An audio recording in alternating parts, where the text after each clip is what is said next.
Muy bien, muchas gracias, mi hermano Rodolfo. Una vez más, buenas noches para todos.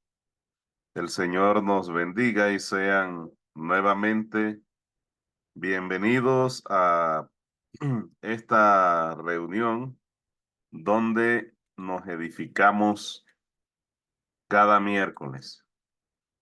Hoy vamos a ver a partir del versículo 9 de Santiago, males humanos que evitan la paciencia. Recuerde que desde el versículo 5, tal vez, estamos estudiando la parte que dice que debemos tener paciencia hasta la venida del Señor. Eso hemos aprendido en relación con la palabra y el texto aún continúa relacionándose con este tema, recordando que no es la paciencia aquella que nosotros estamos acostumbrados a ver, que es la paciencia de resignación ante realidades que no pueden ser cambiadas. Estamos hablando acá en este texto acerca de la perseverancia, de la insistencia, respetando, claro, la voluntad de Dios. Entonces, para ello, vamos con unos, con unos textos o con un texto vamos a leer el versículo 9 de Santiago, donde está la primera cosa, por así decirlo, que evita el desarrollo de la paciencia. Santiago capítulo 5 versículo 9.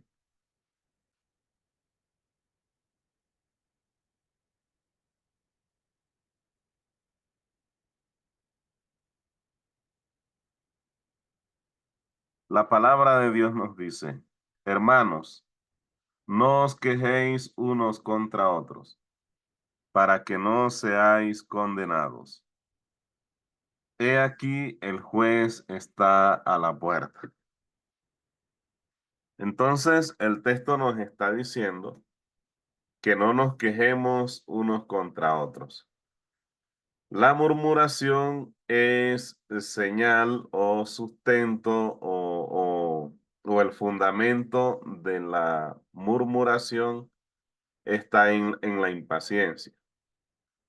¿Por qué el sustento de la murmuración está en la impaciencia?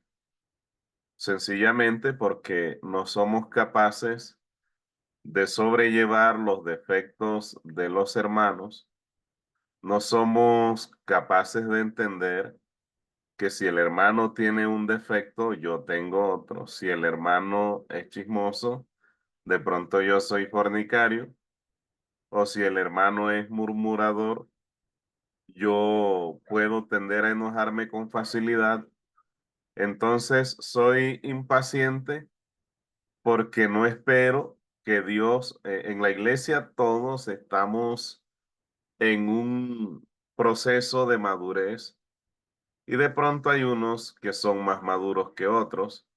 Hay unos que van más adelante, pero eso no impide que ese que va más adelante, que tiene de pronto más años de estar dentro de la iglesia, eso no impide o no significa que ya lo sepa todo, que ya sea perfecto, sino que como dice el apóstol Pablo, se va extendiendo hacia adelante y va dejando lo que queda atrás.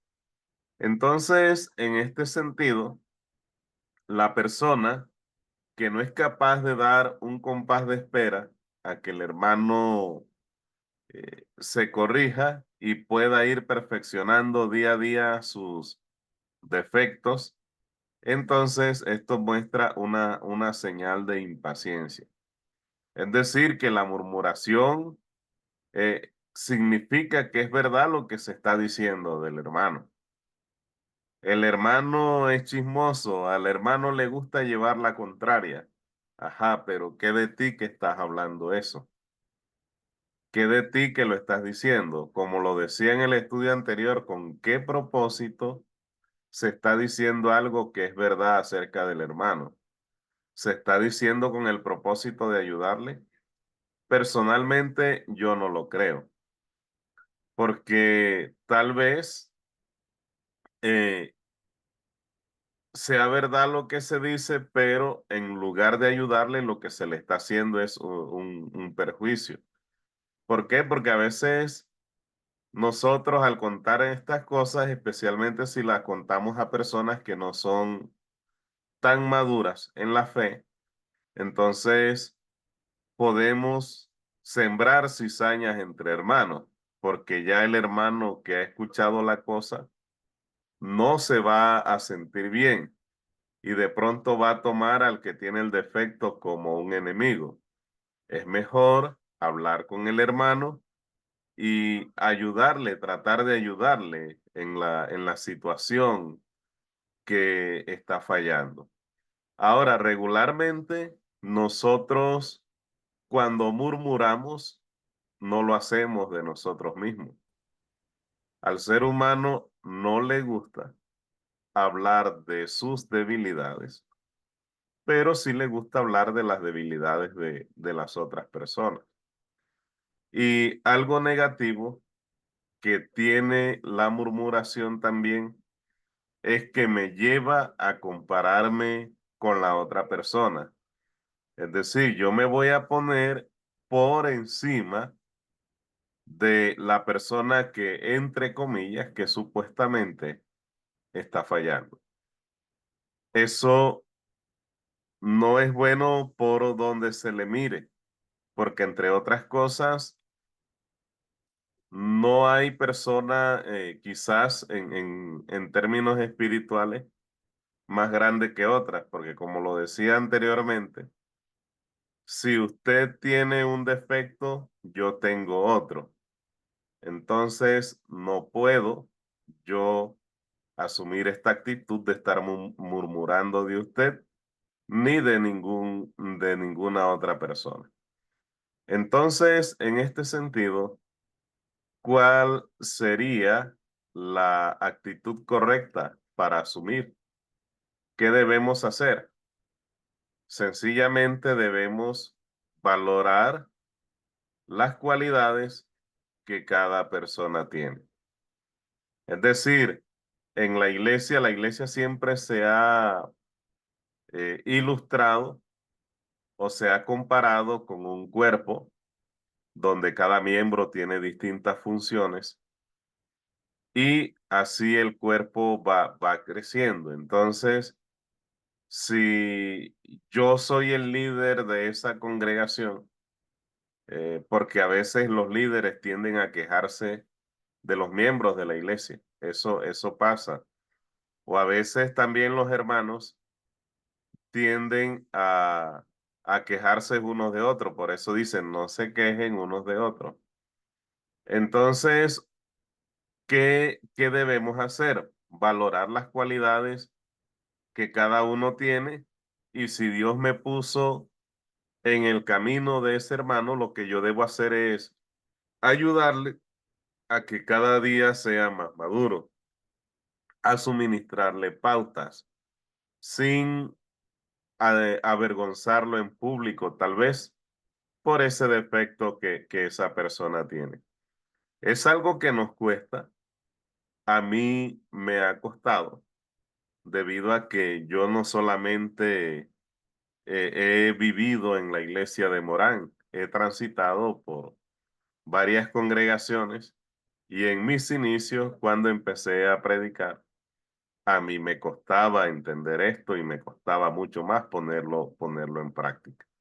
Entonces se trata de valorar las cualidades de cada uno y de aprovecharlas en el servicio de Dios mientras el hermano va creciendo espiritualmente, va tratando de perfeccionarse, buscando llegar, como dice el texto de Efesios, a la condición de Cristo, de un hombre maduro, de un hombre pleno hasta llegar a esa medida, hasta llegar a esa plenitud. Entonces, vemos que si no murmuramos, podemos cultivar la paciencia.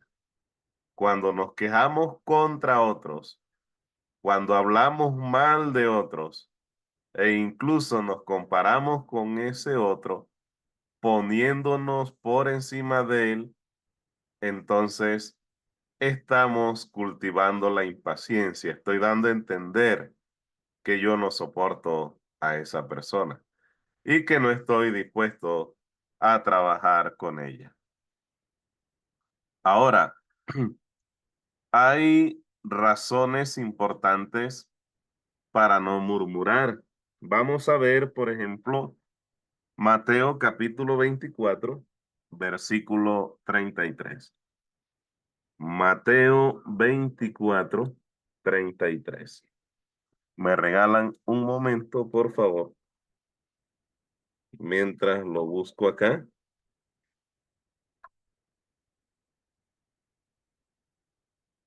Mateo 24, 33 nos dice, así también vosotros, cuando veáis todas estas cosas, conoced que está cerca a las puertas. En el texto de Santiago, que fue el texto de inicio que leímos, nos dice que no debemos murmurar unos contra otros para que no seamos condenados. Y también dice que el juez está a la puerta. Es decir, ahí se coloca a Cristo en una condición donde está a punto de volver a entrar a la humanidad. Ya Cristo entró una vez a la humanidad cuando, cuando vino, cuando el Verbo se hizo carne que nació de María. Allí se puso, entró Cristo a la historia de la humanidad. Ahora está a punto de entrar, pero ya no para predicar el evangelio, ya no para llamar a las personas al arrepentimiento. Ahora viene a establecer juicios sobre todas las naciones. Y no es la primera vez donde se coloca a Cristo a las puertas, es decir, a punto de entrar en la historia de la humanidad nuevamente. Sino, Santiago dice, el juez está a la puerta, ese es un evento. Y en Mateo capítulo 24:33 que acabamos de leer, tenemos también otro evento donde se coloca a Cristo a las puertas. En este texto o en el contexto de este pasaje, la idea es que le están preguntando, de hecho dice señales antes del fin. Le están preguntando cuándo van a suceder las series de eventos que Cristo está mencionando. Y algunos dicen que se refiere solo a la destrucción de Roma, otros dicen que se refiere al fin del mundo. Hay otros que piensan que allí hay de los dos tipos de eventos, tanto del fin del mundo como de la destrucción de Jerusalén por parte de Roma. Sin embargo, ese es un tema para tratar más adelante. Lo importante aquí es que es una realidad que el juez está a la puerta. Eso es el objetivo de esta enseñanza, que no debemos murmurar porque el juez, nuestro Señor Jesucristo, está a la puerta y está a punto de venir a ejecutar un juicio. Está a punto de eso. Eso debemos hacer o debemos tener presente, que el juez está a la puerta.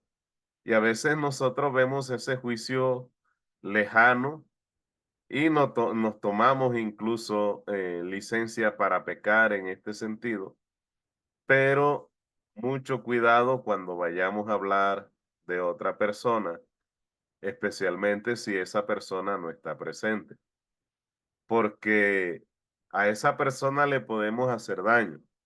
De pronto esa persona ni se da cuenta, pero el juez, que todo lo sabe, que todo lo ve, ese juez está a la puerta.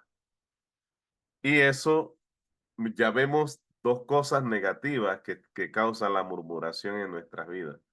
No nos permite cultivar la paciencia y estamos corriendo el riesgo de ser condenados por el juez, por el Señor Jesucristo, cuando venga por primera vez, por segunda vez, perdón. Estamos corriendo el riesgo de que se nos cobre cara el precio de la murmuración. Vamos a leer otro texto que se encuentra en Mateo, capítulo 7, versículo 1. Es un texto conocido por todos. De pronto alguno no se acuerde, pero al escucharlo, yo sé que se va a acordar que lo ha leído. Mateo 7:1. Nos dice la palabra de Dios: no juzguéis para que no seáis juzgados. También este texto ha traído ciertas controversias en cuanto al juzgar, porque se dice que nadie tiene derecho a juzgar a otro. Sin embargo, hay otro texto que dice: no juzgues según las apariencias, más bien juzgad con justo juicio. Entonces, ¿cómo reconciliamos estos dos textos? Pues hay varias clases de juicios. Hay juicios justos, juicios que se hacen con imparcialidad, juicios donde a cada uno se le da la parte que le toca, la parte que le corresponde. Pero hay otros juicios que son juicios que en realidad hacen daño a la persona. Son juicios que son realizados con hipocresía.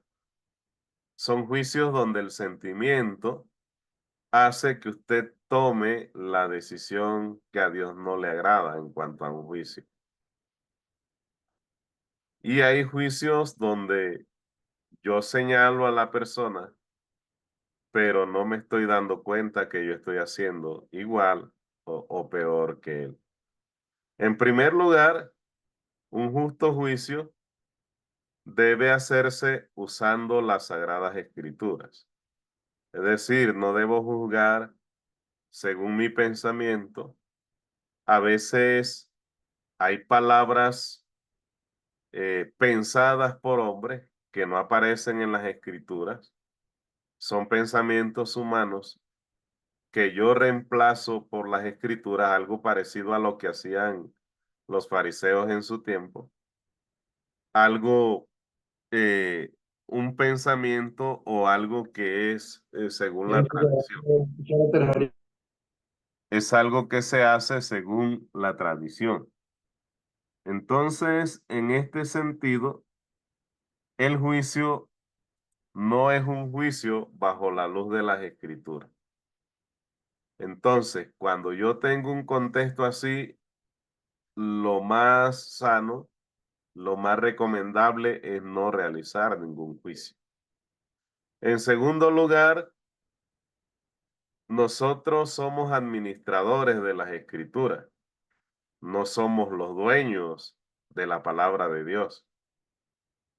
Bien lo dice que la Biblia es la palabra de Dios y yo debo administrarla. Eso quiere decir que la palabra de Dios, yo voy a dar cuenta a Dios y cada uno de los que estamos aquí por el mal uso o el buen uso que yo haga de ella. Entonces, si yo me valgo de las escrituras para emitir un juicio que no es acorde a lo que Dios enseña en su palabra, yo debo ser consciente del tipo de cuenta que voy a rendir y de la recompensa que Dios me va a dar en ese momento. Entonces, bajo este orden de ideas, podemos entender ahora, o bueno, otra cosa antes de redondear la idea, es que el juicio que yo hago o que usted hace administrando la palabra, siempre se hace llevando al hermano al arrepentimiento, no condenándolo, no diciendo que haga lo que haga, ya esa persona no tiene salvación. Dios le da oportunidades a todos a que se arrepientan y a que le busquen. Entonces no puedo tomar yo ese tipo de actitud. Entonces yo debo mirar qué tipo de juicio es el que se está haciendo. Porque incluso en el contexto de Mateo 7:1, lo que se está diciendo es que antes de sacar la paja del ojo ajeno, eso dice en el contexto de Mateo, yo debo mirar la viga que hay en mi propio ojo. Entonces Mateo se está refiriendo a un juicio hipócrita, a un juicio donde yo no me estoy mirando antes de ejecutar el juicio o de hacer algún señalamiento. Es un juicio donde tal vez yo le estoy llamando a lo bueno malo y a lo malo bueno. El texto termina diciendo, no eches las perlas a los cerdos, ni deis lo santo a lo inmundo. Es decir, no cojas lo que es sagrado y se lo eches a un cerdo, por ejemplo. ¿Qué tal para el judío, el cerdo era un animal inmundo? ¿Y qué tal la comida que sobraba del templo, de todos los sacrificios que se hacía, echándosela a un perro, perdón, el cerdo no le eches la perla a los cerdos, echándole lo que es sagrado a un perro? Eso no tenía lógica por ningún lado y un judío de ese tiempo pegaría el grito en el cielo. Entonces, si se ejecutan este tipo de juicios en las iglesias del Señor, estos juicios, pues lógicamente Dios los desaprueba.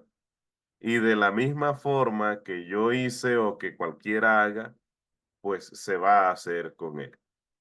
Entonces vemos otro aspecto negativo. Vemos aquí dos razones para no hacer murmuraciones.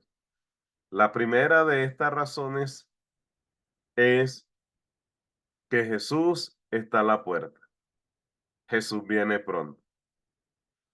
No se nos ha dicho ni el día, ni la hora, ni el lugar de la tierra por donde va a aparecer, pero se nos ha dicho que está cerca.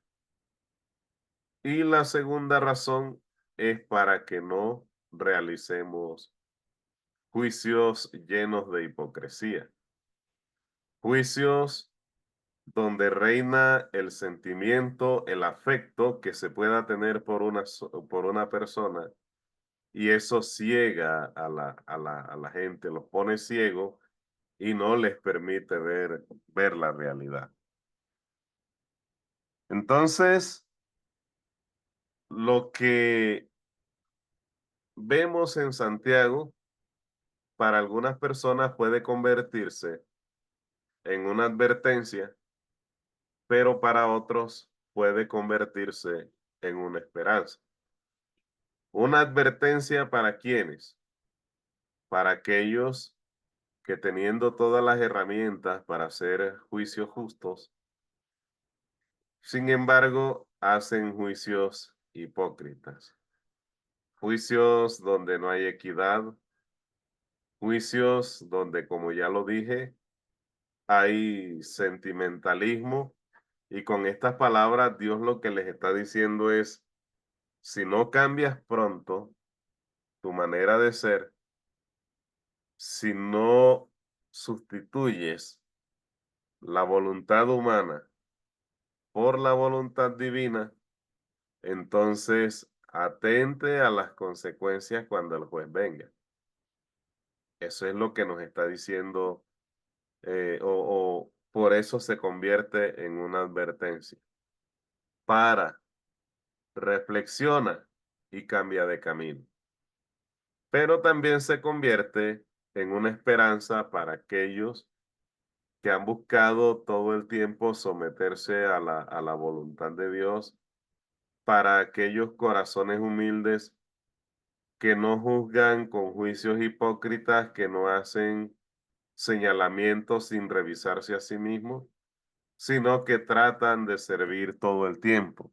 Y están buscando, como ya lo hemos aprendido, ser administradores, es decir, no son los dueños de las escrituras, no son los dueños de la iglesia, sencillamente están buscando hacer una buena administración para darle buena cuenta al juez.